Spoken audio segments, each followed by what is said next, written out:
Sneakers and Cleats, the podcast. Welcome back to the Sneakers and Cleats podcast. It is Monday, February 10th. This is episode 170. Congratulations to the Philadelphia Eagles for winning the Super Bowl, absolutely crushing my wife and the Kansas City Chiefs in the process. So that was an unhappy day in the Roy household. Don Harris, Chuck Miketinac, back and better than ever. Guys, what's up? Man, I can't believe how fast January, February are blowing by. It's February 10th. Man, you're going to look up, there's Valentine's Day, and then Pitchers and catchers report. All-Star game. Yeah, this week, right? Man, yes, it's 2 more days. By. I know. Now I'm turning all my attention to college basketball and just seeing. And sure enough, they were going to have a 1 versus 2 matchup on Saturday. Auburn and Alabama, first 1-2 matchup in SEC history on Saturday. So that'll be a really Iron big Bowl game. of basketball. Exactly. So, yeah, you're right though. Everything is flying by. We're already at the All-Star break for NBA. It seems like that just started, but here we are. Flying by. Got a lot to talk about. First and foremost, subscribe to the YouTube channel, both News 4 Fox SA. Download, rate, review the podcast version if you're so inclined. Wherever you get your podcast, we're going to talk a lot about the Super Bowl today. Chiefs lost 40-22 to the Eagles. In a game that was not that close. No, it was 34-zip at one point. So we'll hear from both teams what went wrong for the Chiefs and why seeing the Eagles win a Super Bowl for the second time in 8 years shows the massive chasm between them and their division rival, the Dallas Cowboys, in terms of talent and in terms of team building.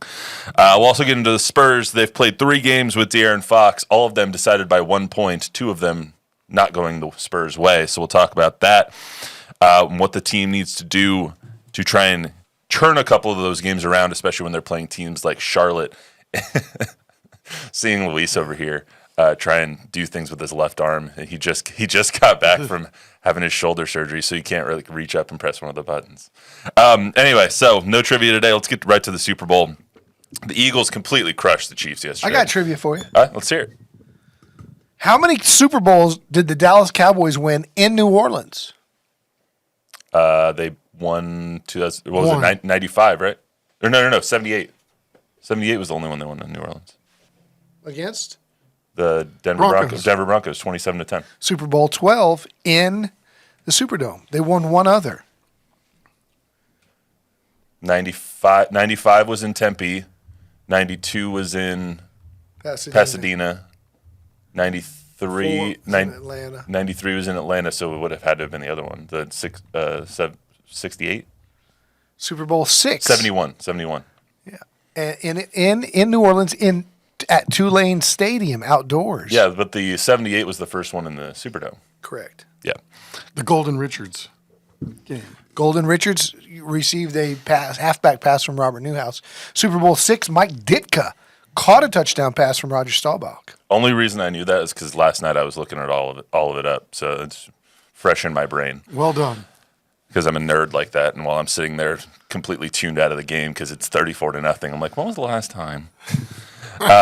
Also, Super Bowl 12,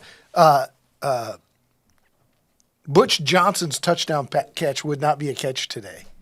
The one where he dives over the goal line and drops it. I don't remember that play. He lays out for a touchdown, catches it. While he's in the air, he crosses the plane, and then when he lands, he loses the ball. Today, that would not be a catch. So let's hear from both squads before we get into the game too much. For this, you're going to hear in this order for people who are listening on the podcast version of this. It's going to be Nick Sirianni, Jalen Hurts, Patrick Mahomes, and Andy Reid. Tom Guerrero in the house. Shout out Tom Guerrero! Yeah, I think we just stuck to our process. I think a lot of things got blown, kind of 2 and 2. The outside world, we just, had an opinion on what was going on and everything there, and we just stuck to our process and got better from it. Did some things a little differently, got better from a couple things. I think at the end of the day, you saw this team embrace adversity throughout the entire year. Now, it's hard to say that when you won 16 out of your last 17, but there was adversity. There's adversity constantly. And I think we did a good job of embracing that, the ups and downs of a season, and getting better from the things that we went through. Still processing it. It's been a long journey. It's been a journey of ups and downs and highs and lows, and I've always stayed true to it in the end, and having this vision of just being the best that I can be, and that evolving over time into this desire and this flame inside to win. And you don't do great things without the guys around you. So the effort, the work, always leaning on that, trusting in that, and trusting the process, and staying the course, and sticking to the script. And I can't make bad plays worse, and I think that's something that you saw today is that there was times when guys aren't open, and I need to throw the ball away or check it down and let other guys make plays happen. Sometimes I get in where I want to make a big play to kind of spark us, and that's something that I've dealt with my entire career. And if I don't show that I will take what's there in the game, the defenses are going to stay in the coverages that they're in. And I think they only blitzed like one time this entire game today. So they were going to make me be a fundamental quarterback from the pocket and take what's there, and that stuff I have to get better at. We can learn from this. That's how these roll. How is this going to shape this team going forward? Yeah, so we've got a great nucleus of players, and so like we've done before, we work on the things that we're not doing well at, whether it's coach, as a coach or a player, and we all take responsibility for it. And you listen to Pat, you listen to these other guys. That's how they are. They're stand-up guys with it. The coaches are stand-up about it. They did a better job than what we did, and that starts with me. And it's hard to face. It's hard to look at because all the time you spend, but you do that, and then you get better. That's what you do. All right, guys, general thoughts on the game before we get into specifically one side or the other. Well, as we talked about going into it, you didn't want to bet against Patrick Mahomes because he's such a clutch player in the past. But we did say wouldn't be surprising if the Eagles dominated either. And for me, the takeaway afterwards is just like football still comes down to the big boys up front. Mm-hmm. And they only rushed forward, the Eagles, all game long, and those four dudes just dominated the Chiefs' offensive line. On the other side, the Eagles' offensive line has dominated all year long. Saquon didn't have a great game, but they did enough to protect Hurts, let him make plays, and the trenches won that game on both sides. And like you said at the beginning of the show, it goes to show you what a great job Howie Roseman has done in building that roster out. I know I cringed a couple years ago or last year when they drafted Jalen Carter from Georgia with like the seventh overall ninth pick, I think. Yeah, this kid should have been the number one pick, but he had like a DWI or he was in that racing thing at Georgia. And when the Eagles got him, I just went, oh my goodness, like the Cowboys have to be really, really distraught because that dude is a dude. Mm-hmm. And he's got some friends up there too. And they just got after 6 sacks on Mahomes. I mean, their entire defense is basically just Georgia's defense the last 4 years. Yeah, they just Right. they dominated. Chuck, what about you? Yeah, I mean, they have that whole gaggle of players that come from that Georgia winning. Nolan right? Smith, N'Kobe Dean, Jalen It Carter. really was masterful how they played that defensive line, right? I mean, time and time again, we saw the edge guys not only rush, but hold the edge so that Mahomes couldn't break outside. And then the interior guys would run twists based on which way Mahomes was floating, left or right. For these guys to get after Mahomes that many times, and how many times have we said during these playoff runs for the Chiefs, they just don't beat themselves? Mm-hmm. Well, they beat themselves yesterday. They had half dozen penalties. They turned the ball over 3 times. But for that defense to put that kind of a game together, it's really, it was a magnificent work of art. I don't want to, bury the Chiefs, right? They had one bad game. They were probably due. I mean, we were talking beforehand, right? The last time these guys lost a legitimate double-digit game was last year against Denver. They've done it differently through all of their Super Bowl runs, although these last 2 seasons, these are defensive-based teams, right? The Chiefs probably realize they're going to have to go out and get some wide receivers, that you can't just keep churning and burning these veteran wide receivers. And in a big game like this, with a team that has a good scheme, there's some things they're going to have to change, obviously, if they want to be as good as the Eagles, because obviously they weren't even close yesterday. Yeah, let's start out with the Chiefs side of this, because I do think that's the more interesting side here. I think everyone was surprised because you haven't seen them do that. You haven't seen Patrick Mahomes have that bad of a first half. That might have been the worst half of football he's played since he's been in the NFL. But he threw the ball directly to Cooper DeJean for the pick six. He didn't even – I mean, Zach Bond was just sitting there, throws it right to Zach Bond for the other interception. Balls are bouncing off of DeAndre Hopkins' hands, and Travis Kelce isn't adjusting to the back shoulder like he usually is. Something was just off. Yeah. And credit to the Eagles for making him uncomfortable, but that was – when you go 3 and out on every single possession outside of the first play, which was 11 yards to Juju Smith-Schuster, that was your first down, and only first down of the first half. You put yourself so far behind the 8 ball, and something was just not right. But didn't we see all year long that the Chiefs were vulnerable? They would eke out wins with a blocked field goal at the gun or a late touchdown, and everybody's claiming that, it's Mahomes' greatness in the comebacks, and it is. But you don't have to come back if you dominate. That's that was my old take with when they said Tony Romo has this many comeback wins in the fourth quarter and Roger Staubach. I was like, yes, because Roger was always up 30 points. It's like he never had to come back. So, and when he did, his comebacks were in playoff games and memorable, or Thanksgiving Day games too. So I think the Chiefs this year were a little more vulnerable, whether that's talent, whether that's roster build, whatever, than they had been in the past. Shout out Xavier Worthy, University of Texas. Yeah, first Longhorn ever to score a touchdown in the Super Bowl. The most quiet 8 reception, 157 yards, and 2 touchdown performance in Super Bowl history because it was all in garbage time.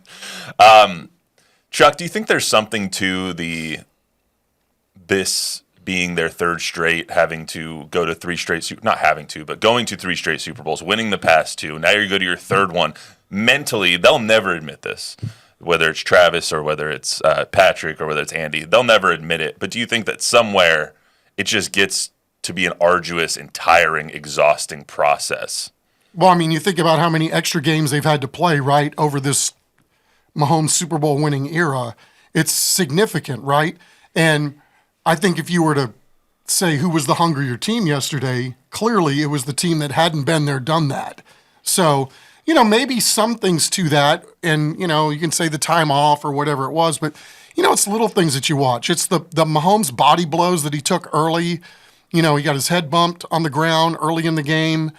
During one of the interceptions, it looked like he had somebody drill his knee, and those repeated blows, at some point they're going to take the effect. And same thing with, you said Kelce too. Does that guy even look like remotely what he looked like a couple of years ago? He doesn't look like he has his legs underneath him.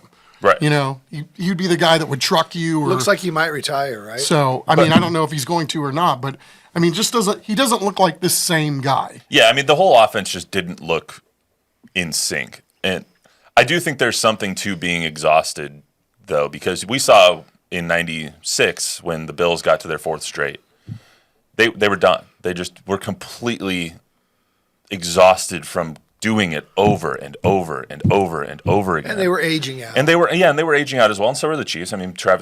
Travis is not the same player he used to be, which I think even he would be the first to admit that.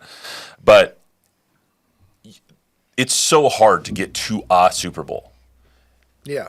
To go back and back and back, it has to wear on you, especially with the furthest or the less.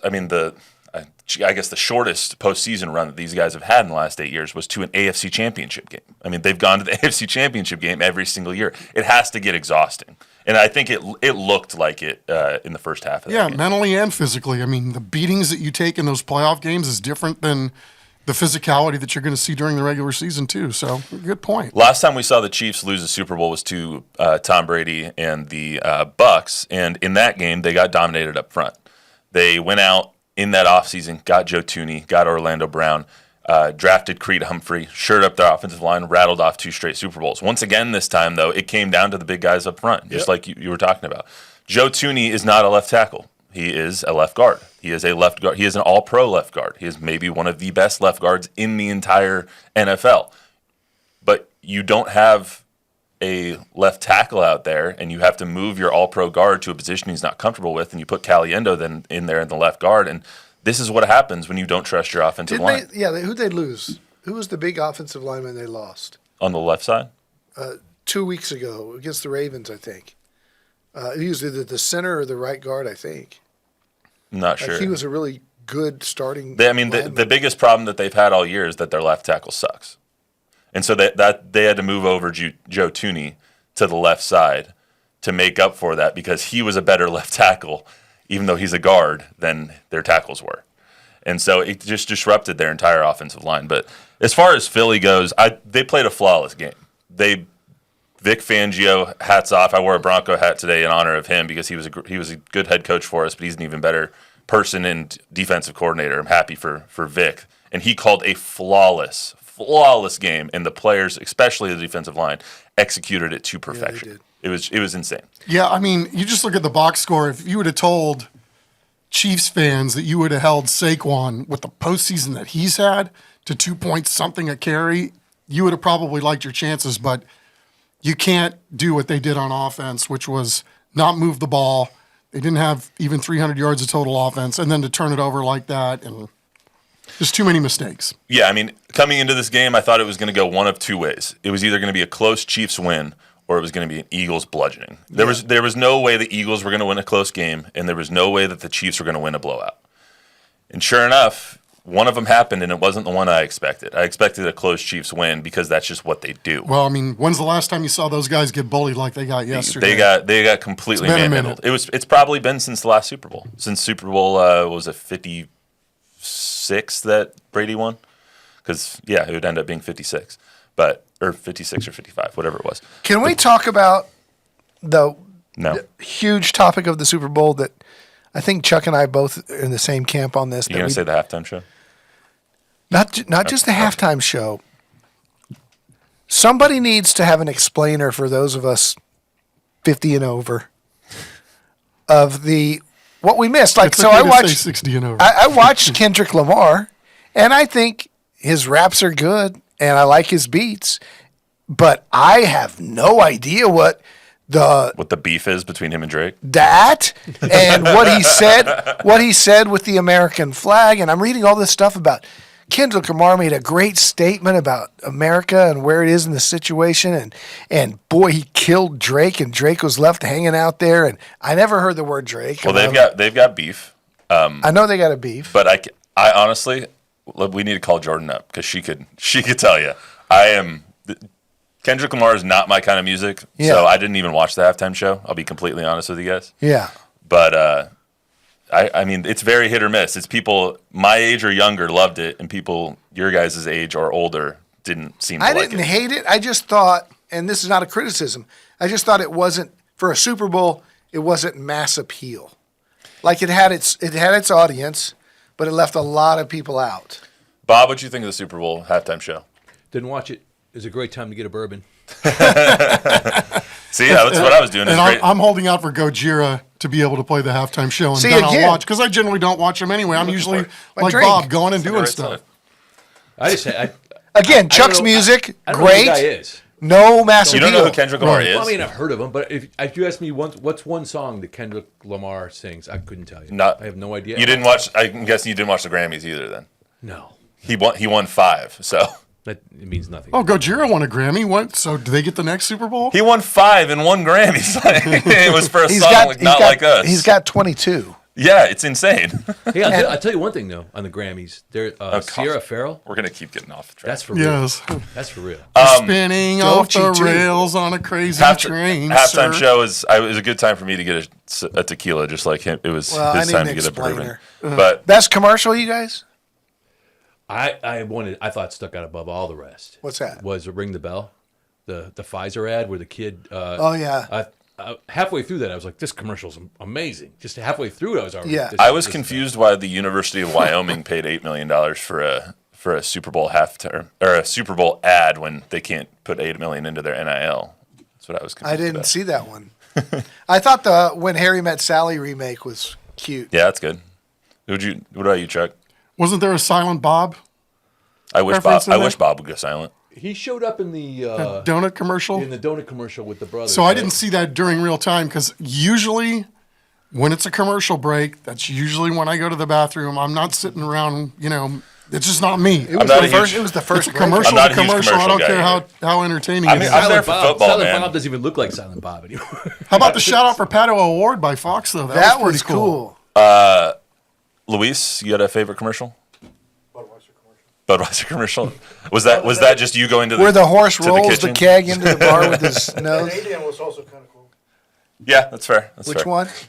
Where the alien gets squashed by the door. that Alien was gets cute. squashed by the door. Yeah, that's good. I want to talk about the Philly thing real quick before we get to the Spurs. The only thing that I was thinking when Philly was just dominating this game is, wow, the Cowboys are behind.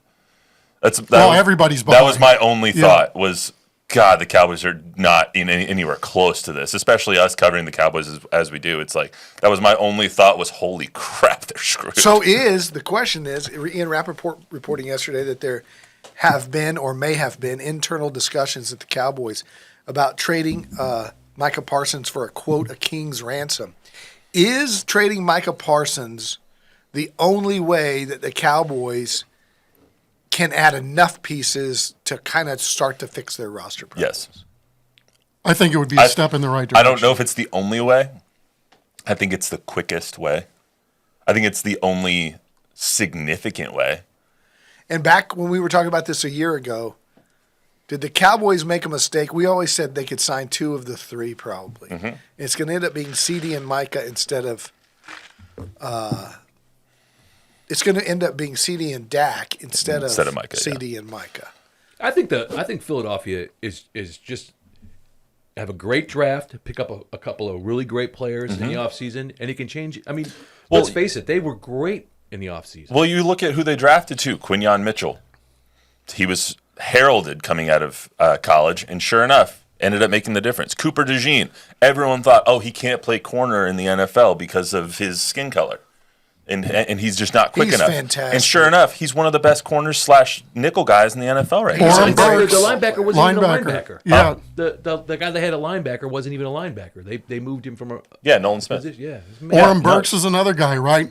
Green Bay, for whatever reason, never really thought much of the guy, even though he was always making plays, and he's a guy that they have as a swing guy in Yeah. the middle of their linebacking core. Yeah, they've hit on just about everything. You go out, you pick up Zach Bond off the scrap heap, pay him $1.9 million, and sure enough, he's one of the best linebackers in the NFL, and he's about to make a boatload of money. Shout out high school quarterbacks. From somebody. So, I mean, you just look at how they build their team and how Howie Roseman builds through the draft, but also adds in free agency, kind of Saquon. supplements them in free agency. I mean, that one goes without saying. Got to write a check. No bigger loser yesterday than Joe Schoen and Jerry Jones when you look at the Saquon And John Mara and John Mara.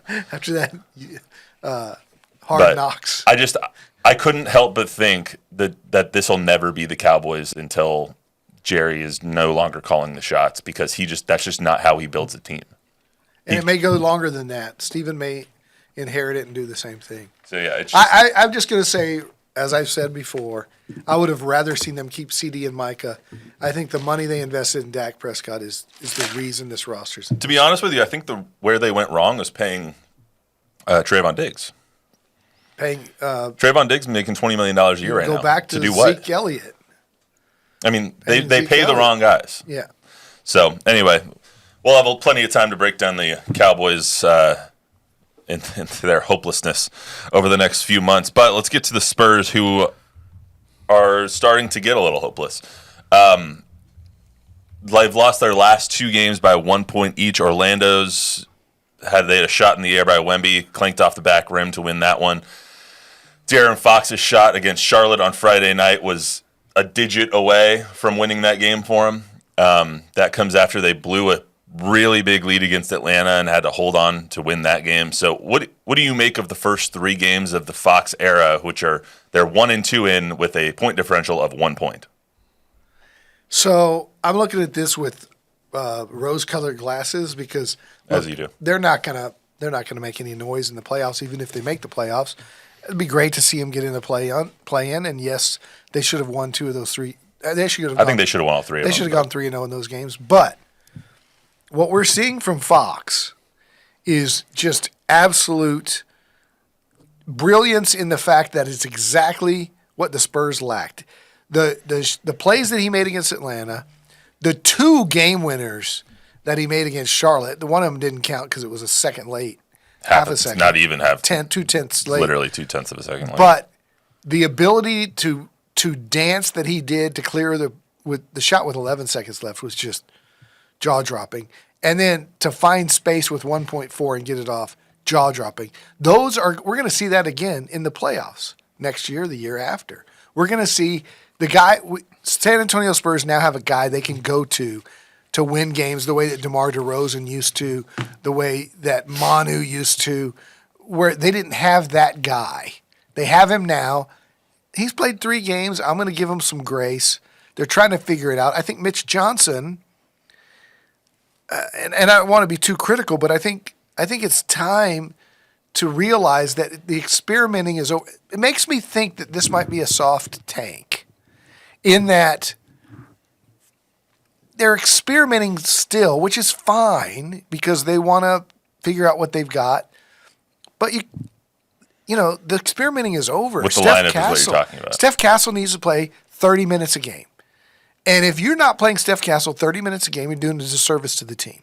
Whether that's starting, my starting lineup would be Fox and Castle, Vassell, and either Harrison Barnes or Sohan, and then Wemby. But when you're starting Chris Paul and Fox together, no matter how it shapes up, Castle's getting less minutes. And I think Castle needs to play more. And I think they would be better, and I think it's been proven in the stats and in the final tally that they win more when he plays more. I think they're limited right now with what they can do because of lack of practice time. I mean, you had a dynamic player like De'Aaron Fox, and I mean, to me, what this has shown just over a very small sample size is that this guy's really good. Mm-hmm. And this is what all-stars look like, right? The first game that he goes out and plays with the Spurs, he's 8 of 12 in the first half. Like his first time with a new team, like that shows me a lot. This dude's an alpha dog, right? And he plays like an alpha dog. He's unafraid and he's aggressive, and all the things that they saw in him and knew about him are now here. But how do you blend this in on the fly, on the road with the lack of practice time, right? It's like the other night when Victor missed the last shot of the game where it hit off the back iron. They're running a 2-man game and the whole floor is spread. There's only so much you can do in a limited amount of time. And, if these games are going to be decided in one-possession games and you got to draw something up, you probably it looks like Victor and De'Aaron are the 2 guys that are playing best together right now. That's, again, small sample size, and that might be a horrible take. But no, I think that was a good-looking guy. It's a two-man game but I mean, between 2 of them. If you have other guys that are moving around and doing other things or setting back picks for somebody else, and maybe it's not so, hey, we know the ball is going to go to either De'Aaron or Victor in this if you're the opposition. So, yeah, I just think they need some time. It stinks that they haven't managed to get one extra play in those 2 losses. It just stinks it's going to take some time. They're doing this against teams that they need to beat in order to make the playoffs. They shouldn't be close against Charlotte. They get Charlotte is one of the worst teams in the league, and you were down by 19 in the first quarter. They didn't come out to play. No, they didn't come out to play, but they tried to win at the end. And then when it comes to Orlando, that's another team that you have to be. They're 7th in the East right now. Yes, they're a decent team that's been ravaged by injury, but that's a team in a game that you have to win if you want to make the playoffs. What's our conversation today if Fox's shot gets off in time and Wemby hits that shot? Our conversation is, this is a team on the rise, and they're so clutch, and they're doing this and that. So I don't want to overreact because, yes, Orlando's not great. Neither is Charlotte. But Charlotte, as Chuck pointed out to me last night, has won against some good teams. Yeah, they're very talented. Significant quality wins. And they're not. The Spurs are not that far away. And again, I'm not gonna live and die with the 1-loss record this year, because if you take that big picture view, which I'm sure Brian Wright is probably like, Wemby wants to win every game, Ike Wright. But if you're Brian Wright and you're going, I might have the number 1 and 3 picks overall. I might have the 2 and 7 picks in a very deep draft. But Don, we've talked about this before, that they have to win eventually. They have to start actually winning games and learning how to win these close games late. Yeah. That was what was good about that Atlanta game is they learned how to win a close game late. The last 4 games they've had, there's probably one in there that I'm missing. The one against the Heat, really they couldn't win that game late either. Yeah. It's like all of these games you're losing late, and that was the entire story last year. Is you couldn't pull games out. I think coaching comes into play some, and again, not to be critical of Mitch. I think Mitch has done a wonderful job in the situation that he's been put in. But there's times where you question who's on the floor. There's times where you question a head coach who's not getting into the face of a guy who probably is taking too many shots that shouldn't be. And at some point, there's going to have to be a tough conversation, be it with Devin Vassell, be it with Chris Paul, on this is the direction we're going to go, and we need you to fill this role, not this one that you're doing right now. One thing the last few games have showed me, too, is they missed when it came to getting size. They've been incredibly bullied when under the basket. For sure. True that. Insanely. In Orlando, they lost the board battle 45-34, 13-4 in terms of offensive rebounds. They don't have anybody on the roster taller than 6'11" other than Wemby. They get crushed on the boards. I mean, in Charlotte, they lost 53-38 on the rebounding battle. You're just not going to win games when you're allowing 20-plus second chance points. But Bismack Biyombo to the rescue. Oh, God. Hey, one thing, talking about the coaching.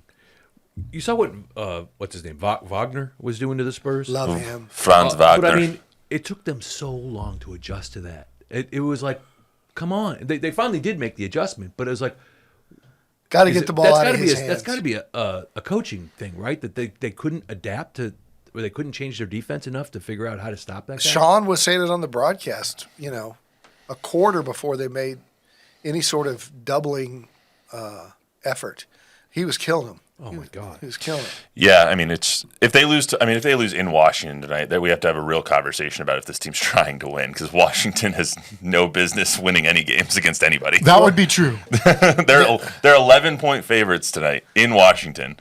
Well, they're on the road Again, which they're 8-15 on the road this season. Wemby's been sick. He's not playing great. I mean, you look at this box score and you go, God, he's great. No, not if you look at the Friday night box score, and he was 1 of 9 from 3 and 7 of 20 from the field. But if you're watching the games, he's tired, and I wish the All-Star break he would just go to Cabo for the weekend. But he's going to be so busy with all the stuff in San Francisco that he's not going to get a real break either. Quickly on the way out, Anthony Davis gets hurt in his first game as a Mav. Shocker. Did anyone else laugh? Like, I feel bad for him because he hurt his abductor, I think, his groin, essentially.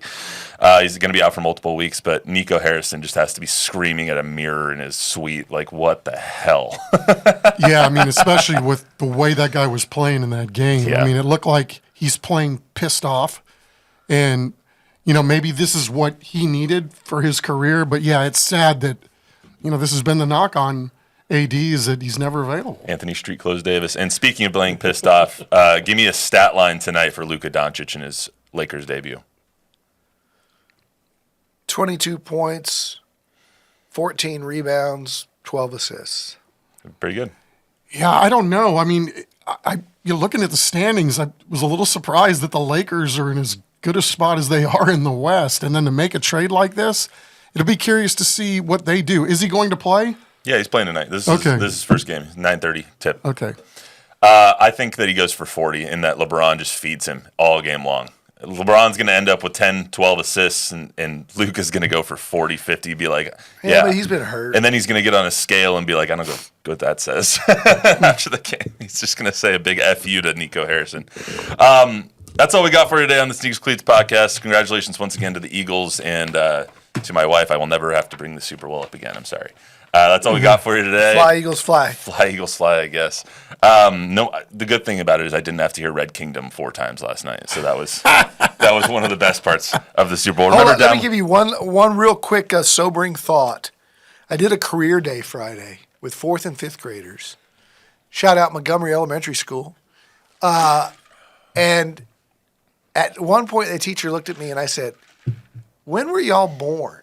Oh, God. Okay, and these kids said 2014, 2015. So I asked the kids, do you know, anybody raise your hand if you know who Tim Duncan is? Not one. That's depressing. What are we teaching kids in school these days? Okay, but class dismissed. I'm handing out pencils.